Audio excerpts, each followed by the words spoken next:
Time యూపీఎస్సీకి tuitions only in Tirumala IAS institute Chaitanyapuri. Call చేసి ఇప్పుడే జాయిన్ అవ్వండి. Welcome to Suman TV. Pakistan కదిలిస్తే చాలు అణుబాంబులు అంటుంది. 130 అణుబాంబుల్ని భారత్కి ఎక్కుపెట్టామని చెప్తుంది. 130 అణుబాంబుల్ని పేలిస్తే భారత్ నాశనమవుతుందని బెదిరిస్తుంది. ప్రతిసారి చిన్న ఆర్మీని డిప్లాయ్ చేసినా అణుబాంబులు వేస్తామని చెప్తోంది. సింధు జలాన్ని ఆపేసినా అణుబాంబులు వేస్తామని చెప్తోంది. ఎప్పుడైతే పహల్గామ్ అటాక్లో పాకిస్తాన్ దోషిగా దొరికిపోయిందో, ప్రపంచం ముందు దోషిగా నిలబడిందో, పాకిస్తాన్కి నోరు అసలు ఏం మాట్లాడాలో తెలియట్లేదు. అందుకనే మేము అణుబాంబులు వేస్తాం, ప్రగల్భాలు పలుకుతున్నారు, బెదిరించే ప్రయత్నం చేస్తున్నారు, మా దగ్గర అణుబాంబులు ఉన్నాయని చెప్పేసి బెదిరిస్తున్నారు. పాకిస్తాన్ భారత్ కోసం మాత్రమే అణుబాంబులు తయారు చేసిందా? కానీ పాకిస్తాన్ కోసం అణుబాంబులు తయారు చేసిన వారు ప్రపంచ దేశాలు చాలామంది ఉన్నారు. ఎందుకంటే ప్రపంచానికి ఉగ్రవాదాన్ని ఎక్స్పోర్ట్ చేస్తుంది పాకిస్తాన్. ఇది తేటతెల్లమైపోయింది. పాకిస్తాన్లో ఏ ఉగ్రవాద సంస్థ అయినా పాకిస్తాన్లో ట్రైన్ అవుతుంది. ఏ ఉగ్రవాద సంస్థ అయినా ఏ సంస్థకైనా పాకిస్తాన్ ఫండ్ ఇస్తుంది. పాకిస్తాన్ ప్రజల్ని ఆకలితో అలమటింపజేస్తుంది, ధరలు పెంచి దోచుకుంటోంది, పాకిస్తాన్ ప్రజల్ని బికారులుగా మార్చేస్తుంది. అక్కడ ప్రజల్ని ఇవాళ కూడా పాకిస్తాన్లో ఎజిటేషన్స్, ఆందోళనలు కొనసాగుతున్నాయి. అటువంటి పాకిస్తాన్ ఉగ్రవాదం మీద మాత్రం పెట్టుబడి పెడుతోంది. ఆఖరికి భారత్ మీద దాడి చేసేందుకు ఉగ్రవాద శిబిరాలను ఏర్పాటు చేసి హమాస్ లాంటి సంస్థల టెక్నాలజీని కూడా తీసుకుంటోంది. హమాస్ అనేది ఇజ్రాయిల్లో ఉగ్రవాద సంస్థ. వాళ్ళు కూడా పాకిస్తాన్కి వచ్చి ఇక్కడికి వచ్చి డబ్బులు ఇస్తున్నారు, తీసుకుపోతున్నారు. ఈ ఉగ్రవాద సంస్థకి చైనా అణ్వాయుధాలు అందిస్తోంది. ఈ ఉగ్రవాద దేశానికి చైనా మద్దతు ఇస్తుంది. ఈ ఉగ్రవాద దేశానికి ఇప్పుడు టర్కీని ఏదో మళ్ళా మాట మార్చి మేమేం విమానంలో ఆయుధాలు తీసుకురాలేదు అని భారత్కు కొంత భయపడి దొంగ నాటకం అన్నట్టు కనిపిస్తుంది. చైనా మాత్రం బహిరంగంగానే చెప్తోంది, పాకిస్తాన్ సార్వభౌమాధికారానికి ప్రమాదం ఏర్పడినప్పుడు పాకిస్తాన్కి మేము మద్దతు ఇస్తామని చెప్పేసి. అసలు పాకిస్తాన్ అణ్వాయుధాల పాలసీ ఎలా ఉంది, ఎటువంటి సమయాల్లో వాళ్ళ అణ్వాయుధాలు ప్రయోగిస్తారు అని చూస్తే చాలా చీపెస్ట్ అణ్వాయుధాల పాలసీ ఉంది. ఒకసారి వాళ్ళ చదువుదాం. ఆంధ్రజ్యోతిలో వచ్చింది ఈ కథనం. ఒకసారి చూస్తే భౌగోళిక కారణాలు, వాళ్ళు ఎప్పుడు అణ్వాయుధాలు ప్రయోగిస్తారంటే భౌగోళిక కారణాలు. భారత సైన్యం పెద్ద ఎత్తున పాక్ భూభాగంలోకి ప్రవేశించి ముందుకు దూసుకెళ్తే, ప్రత్యేకించి సింధు లోయను దాటి వస్తే అణ్వాయుధాలు ప్రయోగిస్తారు. సింధు అనేది పాకిస్తాన్కి ఆత్మ లాంటిది. సింధు నది జీవనాడి అయితే పాకిస్తాన్కి, సింధు రాష్ట్రం కూడా మంచి పరివాహక ప్రాంతం, మంచి అంటే ఎక్స్పోర్ట్ క్వాలిటీ వ్యవసాయం ఉండే ప్రాంతం. సింధు ఒకటి, పాకిస్తాన్లో ఉన్న పంజాబ్ ఒకటి. అందుకని సింధు లోయను దాటి వస్తే భారత్ పైన అణుబాంబు వేస్తాం. చాలా చీపెస్ట్. ఈ లెక్కను చూస్తే రష్యా ఉక్రెయిన్ యుద్ధం చాలా భయంకరంగా జరుగుతోంది.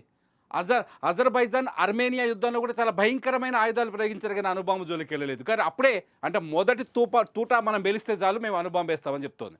దీని అర్థం అది. ఇకపోతే సైనిక కారణాలకు వచ్చేసరికి పాక్ సాయుధ దళాల్లో అధిక భాగాన్ని భారత్ నిర్వీర్యం చేస్తే, ప్రత్యేకించి పాక్ వాయుసేనను భారత్ గట్టిగా దెబ్బతీస్తే, లేదా పాక్ అణు కేంద్రాలపై, స్థావరాలపై దాడి చేస్తే, లేదా పాక్పై రసాయన జీవ ఆయుధాలతో దాడి చేస్తే అప్పుడు అణుబాంబుల్ని మేము వేస్తాం భారత్ పైన. ఏడే సైన్యం ఉందా వాళ్ళకు? పాకిస్తాన్ సైన్యం ఉందా? భారత సైన్యం బలాన్ని చూసి పారిపోతుంది పాకిస్తాన్ సైన్యం. భారత శక్తి సామర్థ్యాలను చూసి భయపడిపోతుంది. అరేబియా సముద్రంలోకి ఐఎన్ఎస్ విక్రాంత్ వెళ్ళింది. ఇటు రాఫెల్ యుద్ధ విమానాలు రెడీ అయినాయి. ఏ క్షణమైనా ఇవాళ ప్రధాని మోదీ నిర్ణయం ఒక్కటే మిగిలింది. అంటే పాకిస్తాన్ ఆల్రెడీ ఓటమిని అంగీకరించింది. ఒక్క తూటా పేల్చిన మేము భారత్ పైన అణ్వాయుధాలతో దాడి చేస్తామని చెప్తుంది. మూడోది వచ్చేసి ఆర్థిక కారణాలు. పాక్ నౌకాదళాన్ని దెబ్బతీసి నావెల్ బ్లాకేడ్ అంటే 1971లో కరాచీ పోర్టును భారత్ దిగ్బంధం చేసిన తరహాలో 71లో ఆల్రెడీ రుచి చూపించింది భారత్. ఆల్రెడీ ఆ రుచి చూపించిన దాన్ని పట్టుకొని భయపడిపోతుంది. ద్వారా పాక్ ఆర్థిక వ్యవస్థను చేస్తే, లేదా సింధు, జీలం, చినాబ్ నదుల్లో, ఇక్కడ చూడండి, సింధు, జీలం, చినాబ్ నదుల్లో పాక్ వాటా జలాలను విడుదల చేయకుండా అడ్డుగా పాక్ను ఆర్థికంగా అతలాకుతలం చేస్తే. చాలా క్లియర్గా ఉంది పాకిస్తాన్. ఒకవేళ భారత్ జోలికి వెళ్తే సింధు జలాన్ని ఆపేస్తారు. భారత్ జోలికి వెళ్తే జీలం, చినాబ్ నదులు ఏదైతే సింధు పరివాహక ఉపనదులునే వాటిని ఆపేస్తారని పాకిస్తాన్కి ముందే తెలుసు. అందుకోసమనే పాకిస్తాన్ ఏం చేయబోతుంది, సింధు జలాన్ని అడ్డుకుంటే అణ్వాయుధాలు ప్రయోగిస్తాం. అందుకనే ఇప్పుడంతా అక్కడ లొట్టపెట్టలు కొట్టే బ్యాచ్ ఉంది కదా, తెలంగాణ అంటారు కదా, పాకిస్తాన్ పిట్టల దొరలు అందరూ అందుకే చెప్తున్నారు, అరే పేలుస్తాం అణుబాంబుల్ని. ఇకపోతే రాజకీయ కారణాలు. నాలుగో కారణం, పాక్లో రాజకీయ అస్థిరత కలిగిస్తే లేదా పాక్ ఏదైనా ప్రాంతాన్ని ఆ దేశం నుంచి విడగొడితే పీఓకే ఎట్లాగో తెచ్చుకోవాలి, యుద్ధం చేస్తే తప్పదు భారత్కి. పీఓకే పైనే మొదటి పోరాటం ఉంటుందని అర్థమవుతుంది. సో అణుబాంబు వేస్తారటప్పుడు పాక్లో అంతర్గత రాజకీయ విభేదాలు రెచ్చగొడతారు. అరే బాబు మీరు రెచ్చగొట్టేందుకు ఆల్రెడీ మీ రాష్ట్రం సింధు రాష్ట్రంలో పంజాబ్ రాష్ట్రం కొట్టుకుంటున్నాయి ఆడ నీళ్ళ కోసం. సింధు రాష్ట్రంలో 82 లక్షల ఎకరాలకు మాత్రమే నీరు అందుతుంది సింధు జలాల్ని, ఇంకా 1,80,00,000 ఎకరాలకు నీళ్ళు అందట్లేదని చెప్పి సింధు రాష్ట్ర ప్రజలు ఆందోళన వ్యక్తం చేస్తే భారత్తో కాదురా బాబు ముందు మా యుద్ధం సంగతి తేల్చండి చెప్తున్నారు. రెండో పాయింట్ వచ్చేసి కేవలం పంజాబ్కే 3 కోట్ల ఎకరాలకి నీళ్ళు ఇస్తున్నారు, సింధుని ఎండబెడుతున్నారు. అంత కాకుండా ఇంకో ఎడారి నుంచి కాలువ తీసి మరోవైపు నీళ్ళని తరలించే ప్రయత్నం చేస్తుంది పాక్ ఆర్మీ అని చెప్పేసి ఒక గొడవ నడుస్తుంది పాకిస్తాన్లో.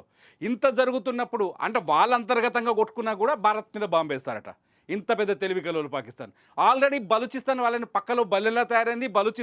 అక్కడ నుంచి బలూచిస్తాన్ లిబరేషన్ ఆర్మీ నిన్నో మొన్న దాడి చేస్తే 40 మంది పాక్ సైనికులు చనిపోయారు. ఒక రైల్ని వాళ్ళు హైజాక్ చేస్తే ఏం చేయలేకపోయింది పాకిస్తాన్. సో అత్యంత తక్కువ స్థాయి కారణాలు పెట్టుకొని అణు బాంబుల్ని దగ్గర పెట్టుకొని ప్రపంచ దేశాలు, నాట్ ఓన్లీ భారత్, ఇది భారత్నే కాదు ఇతర చుట్టుపక్కల ఉన్న నైబర్ కంట్రీస్ని బెదిరించే ప్రయత్నం చేస్తుంది. ఎందుకు నైబర్ కంట్రీస్ అంటున్నారంటే ఇవాళ ఆఫ్ఘనిస్తాన్ తాలిబాన్ల విధానాల్ని అమల్లోకి వచ్చిన ఆఫ్ఘనిస్తాన్ కూడా ఇవాళ భారత్లో జరిగిన పహల్గాం దాడి హింసనే ఆఫ్ఘనిస్తాన్లో అతిపెద్ద ఆయుధం. అటువంటి హింసాత్మకమైన తాలిబాన్లు కూడా, హింసాత్మకంగా ఆలోచించే తాలిబాన్లు కూడా పహల్గాంలో అమాయకుల మీద, తాలిబాన్లు ఎప్పుడైనా ఎటువంటి దాడులు చేస్తారు తిరగబడే వాళ్ళపైన, పహల్గాంలో అమాయకుల పైన ఉగ్రవాదులు దాడి చేస్తే తాలిబాన్ ప్రభుత్వం, ఆఫ్ఘనిస్తాన్లో ఏర్పడిన తాలిబాన్ ప్రభుత్వం ఆ పహల్గాం దాడిని మానవత్వం పైన దాడి కింద అభివర్ణించింది. ఇవాళ ఒకవేళ పాక్తో యుద్ధం జరిగితే మేము భారత్ వైపు నిలబడతామనే ధోరణిలో ఉంది ఇవాళ ఆఫ్ఘనిస్తాన్. భారతాలకు అటు ఆ స్థాయిలో ఆర్థిక సహాయం చేస్తోంది. ఆఫ్ఘనిస్తాన్ అభివృద్ధి కోసం భారత్ దాదాపు 20,000 కోట్లకు పైగా ఇప్పటికే ఖర్చు పెట్టింది. అందుకని ఆఫ్ఘనిస్తాన్ భారత్తో స్నేహాన్ని సాధిస్తోంది. సో పాకిస్తాన్ ఏం చేస్తుంది, తన సొంత కమ్యూనిటీని కూడా దగ్గరగా పెట్టుకునే పరిస్థితి లేకుండా పోయింది పాకిస్తాన్. అయితే ఎందుకు ప్రతిసారి అణ్వాయుధం పేరుతో పాకిస్తాన్ ఇండియాను బెదిరిస్తుందంటే దీనికి మొదటి కారణం చైనా. ఎందుకంటే పాకిస్తాన్లో అణ్వాయుధాల తయారీకి అమెరికా మొదటి పునాది వేసి, అమెరికా అణ్వాయుధాల తయారీ స్థావరాన్ని ఏర్పాటు చేసి వాళ్ళకు సపోర్ట్ చేస్తే, ఆ తర్వాత చేసి వెళ్ళిపోతే అమెరికా అదొక చెత్త దేశం, పరమ చెత్త దేశం, వాళ్ళకి తెలివి లేదు, వాళ్ళకు ఒకవేళ అణ్వాయుధాలను ఇస్తే ప్రపంచమైన ఉగ్రవాదాన్ని ఉసుగొల్పుతారని అమెరికా దాని అనుబంధ దేశాలు యూరప్ దేశాలు వెళ్ళిపోతే చైనా ఆ సందులోకి ఎంటర్ అయ్యి అణ్వాయుధాలు ఎలా చేయాలో ఒక బ్లూ ప్రింట్ ఇచ్చి అణ్వాయుధాల తయారీకి కేంద్రాలను ఏర్పాటు చేసి, అంతేకాదు యురేనియం, టైటానియం లాంటి పదార్థాలతో అణ్వాయుధాల్ని, బాంబుల్ని ఎలా తయారయ్యేదో నేర్పించొచ్చింది చైనా. ఆ చైనా బలం చూసుకొని తొలగొడుతుంది పాకిస్తాన్. ఒక రకంగా పాకిస్తాన్ దగ్గర అణ్వాయుధాలు ఉన్నాయా, ఎంతవరకు సక్సెస్ అయిన పక్కన పెడితే చైనా బలం కనిపిస్తోంది.